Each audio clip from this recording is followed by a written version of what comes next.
No, I did not see it coming. I was getting ready for my prom, getting out the shower, and I got a call from Jay Brown, who works for Jay-Z, and he just told me, it was a nice run, kiddo, but, gotta let you go. So that was the end of it, and I just kept it to myself for like 6 months.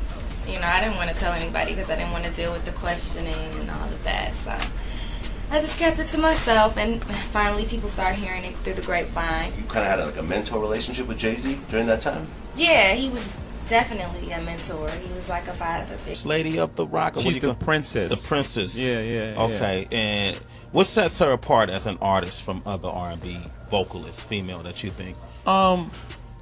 I just say she's young, you know what I'm saying? So the integrity and the truth in what she's saying, you know what I'm saying, mixed with how she's really a sweet, innocent girl if you speak to her, you know what I'm saying? But she's seen a lot, so her twist on it and her take on it is.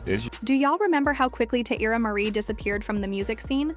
1 minute, she was the princess of Rockefeller with all the options laid out in front of her, and the next, she's kicked to the curb by Jay-Z, while Rihanna, a fresh-faced newcomer from the Caribbean, is propped up as the next big thing. And if Jay-Z and Beyoncé think they're going to get away with what they did just because Rihanna became such a massive star, they might be in for a rude awakening. Because Teairra Mari is still holding grudges. There's always been speculation about how Beyoncé might have played a role in derailing Teairra's career, allegedly seeing her as a threat. So what really happened between them? Let's break it down. Rihanna, and we had a showcase. And at the showcase, there were 2 artists performing. Her name is Teairra Mari, and she's a really sweet girl. And the truth is, I was paying a little more attention to her than I was to Rihanna. After the showcase, Beyonce just gave me one of those looks, and he said, that Rihanna girl, she's a beast. And she looked away, right? And I was like, so I did a Rihanna double take. But it wasn't as though I didn't believe in Rihanna. I love that girl, right? But I paid a little more attention when Beyonce said. One thing folks have been saying is there's no such thing as a morally upright billionaire. They must have stepped on some heads to climb that high. The way Jay-Z and Beyoncé moved, especially in the early 2000s, keeps adding fuel to that. Fire. Soon after turning 16, Teairra Mari was thrust into the spotlight when she was signed to Def Jam by L.A. Reid. Her mentor, Big Mike of KISS Productions, shopped her demo to music execs, and the moment L.A. Reid heard her sing, he believed. She was destined to be the next big star. Even Def Jam's A&R exec, Shakir Stewart, was blown away, saying, Teairra was a star when she walked into the room. She captured the room during her audition. We fell in love with her from day one. Teairra had everything: youth, beauty, and an urban look that L.A. Reid and Jay-Z thought would make her stand out in the market. When she released her debut single, Make Her Feel Good, it did insane numbers, cementing the belief that she was the label's golden ticket. Jay-Z co-signed her, calling her the Princess of Rock and showcasing her at public events, making it clear that Teairra Mari was the one to watch. Even when Rihanna arrived on the scene, hungry to prove herself, Def Jam's execs weren't prioritizing her. Sure, Pon de Replay was a hit, but the label poured most of its resources into Teairra Mari, leaving Rihanna to fend for herself. That dynamic would have continued, but everything changed with just a few words from Beyoncé. At the time, Beyoncé was already a megastar. Her debut solo album, Dangerously in Love, was dominating the charts, and Destiny's Child was still wildly successful. Her influence in the R&B space carried significant weight. According to L.A. Reid, there was an in-house showcase at Def Jam, and Beyoncé happened to be present. After the performances, Beyoncé approached Reid and simply said, "Rihanna is a beast." That one comment flipped the script. Rihanna began to get the full backing of Def Jam, with Jay-Z co-signing her and the label shifting its focus to building her career.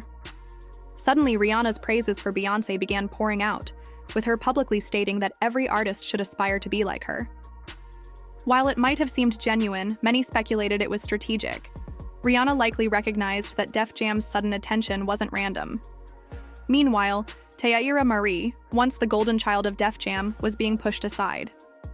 Her career, which seemed destined for greatness, unraveled almost overnight, leaving her to wonder what really happened. Rihanna's rise coincided with Beyoncé's influence behind the scenes, sparking rumors that Beyoncé's subtle endorsement may have sealed Teairra's fate. Interestingly, despite their shared connection through Jay-Z, Rihanna and Beyoncé never collaborated. Many have wondered why the two never worked together, even at the height of Rihanna's career. Their dynamic remains complex, with speculation about whether they are friendly rivals or something closer to frenemies. For Teairra Mari, the fallout left her career derailed and riddled with questions about what could have been. Rihanna, meanwhile, ascended to superstardom, with Def Jam's full backing and Beyoncé's subtle push giving her the platform to dominate. I'm a big fan of Beyonce. I love her. And so has she given you any kind of advice or... Yeah, she actually wrote me this cute little letter and she signed it with her autograph. It was so cute. When I first met her, and she wrote, she was telling me just let loose when you perform and just have fun and be in control. Definitely. I just thought she was, well, the first thing I saw, was her beauty and how beautiful she was. And then I listened to her music and I loved her music. She's incredibly talented. I think she's what every female artist should strive to be or strive to be like, because she, despite all her success, she still remains. Right. How was it like meeting her? I could not speak. Really? Really. That's someone I really looked up to for a long time. And it was after one of my showcases, and he was introducing me to everyone from the label. Then he finally said, okay, one more person. And there she was. And I could not speak. And she gave you some advice? Yes, she did. She just told me to, when I get on stage, let loose, have fun, and be in control. Yeah, and don't be afraid to let it go. No. Because she'd be like, what? You know how she does it. But according to Teairra Mari, pushing Rihanna to the front of the line at Def Jam was one of the worst mistakes Beyoncé could have ever made. Just like L.A. Reid, Beyoncé knew that Teairra was very talented, and that was the problem. According to several theories and reports, Beyoncé saw Teairra as a potential threat to her brand. With Teairra's sound and style closely mirroring Beyoncé's, she allegedly believed that Teairra could pose a problem for her dominance in the R&B space down the line. Rather than letting that competition grow, it's rumored that Beyoncé decided to cut it at the root before things got messy. What happened was I got dropped from Rockefeller on my prom day. They didn't ready for the prom? Yeah, honey, getting ready. I was putting lotion on my legs, got a phone call, ring, ring. Hey, yeah, we're gonna be letting you go. I was like, oh. I didn't even tell anybody that day. But, I was depressed for a little minute. I got back up. I was only 18 years of age, so it was time to get back up, get back out there, and just show my resilience. And that's what I'm doing now. And I'm here, new deal with Warner Brothers, for real, so God is... The story of Teairra Mari is one of the most controversial and heartbreaking tales in the music industry.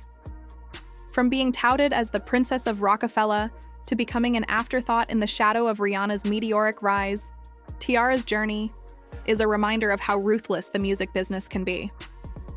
Her career started off with immense promise, and the comparisons to Beyoncé in both style and sound were immediate. In fact, Def Jam leaned into those comparisons, going so far as to give Teairra Beyoncé's parts from Destiny's Child's hit song Lose My Breath as a nod to her potential. When Teairra's debut album, Rockefeller Records Presents Teairra Mari, dropped, critics weren't shy about pointing out the similarities. Christian Horde from Rolling Stone wrote, "Apparently Jay-Z just can't get enough of Beyoncé, having scored the real deal as his girlfriend. The Def Jam press is releasing records from a couple of pretty young things who obviously spent some time studying Miss B's playbook." Such a comparison, while complimentary to Teairra's talent, was reportedly not something Beyoncé appreciated, especially as she was just solidifying her solo career. What really complicated matters was Rihanna's emergence around the same time. Initially seen as a one-hit wonder following her breakout single Pon de Replay, Rihanna quickly proved everyone wrong, securing her spot as a global superstar. For Beyoncé, hearing Rihanna's name being mentioned in the same breath as hers, and sometimes even being hailed as potentially more successful, reportedly came as a shock. This dynamic was further complicated by whispers of Rihanna and Jay-Z being too close, with Jay-Z's past infidelity fueling rumors of tension between him, Beyoncé, and Rihanna. As tensions grew among the industry's biggest names, Teairra Mari became collateral damage. In an emotional twist, Teairra found out she was dropped from the label while preparing for her prom, a gut-wrenching moment that shattered her trust in the people she considered family. Teairra reportedly saw Jay-Z as a father figure and viewed Beyonce and Rihanna as extended family, so the decision to drop her without even a conversation left her deeply hurt. It was also a stark reminder of the lack of loyalty in the music business. Teairra tried to rebuild her career by signing with Warner Brothers and releasing new music, but the momentum was never the same. Def Jam had marketed her as a teenage R&B,